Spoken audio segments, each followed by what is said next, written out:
এই দেশের মানুষ নামাজ না পড়লেও যদি কেউ নবীকে কটূক্তি করে তার কলিজা ছিঁড়ে যায়, সে রাজপথে নেমে যায়। আমি বলবো যারা নবীকে কটূক্তি করে, নবীর নামে গালিগালাজ করে, এদের মৃত্যুদণ্ড এই আইনটাও যেন বাংলাদেশের এই সংসদ থেকে পাশ করা হয়।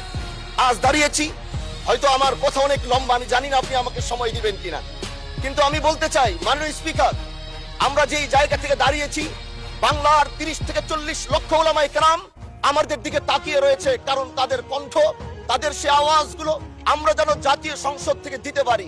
তার মধ্যে অন্যতম একটি হলো মা কানা মুহাম্মাদুন আবা আহাদিন মির রিজালিকুম ওয়ালাকির রাসূলুল্লাহি ওয়া খাতামান নাবিয়্যিন ওয়া কানা আল্লাহু বিকুল্লি শাইইন আলিমা। আপনি জানেন নবীর পরে আল্লাহ নবী হচ্ছে আমার ঈমানের অংশ, আমার ঈমানের পার্ট। তিনাকে ভালোবাসা, তিনার উপর ঈমান, এটা আমার ঈমানের অংশ। তিনি আমার শেষ নবী, যেটা কোরআন ঘোষণা দিয়েছে। নবীও বলেছে আনা খাতামুন নাবিয়্যিন লা নাবিয়্যা বাদি, আমি শেষ নবী, আমার পরে কোনো নবী আসবে না। কিন্তু মাননীয় স্পিকার, দুঃখের সাথে বলতে হয়, বাংলাদেশের এরকম একটি পার্ট রয়েছে, যেই পার্টের এক অংশ মানুষ, তারা নবীকে অস্বীকার করে, তারা মুসলমান দাবি করে, এবং এই বিষয়ে অনেকের ধারণা আছে, তারা জানে। আমি মাননীয় প্রধানমন্ত্রীকে বলবো, আপনি বাংলাদেশে একটি ইতিহাস রচনা করে যাবেন।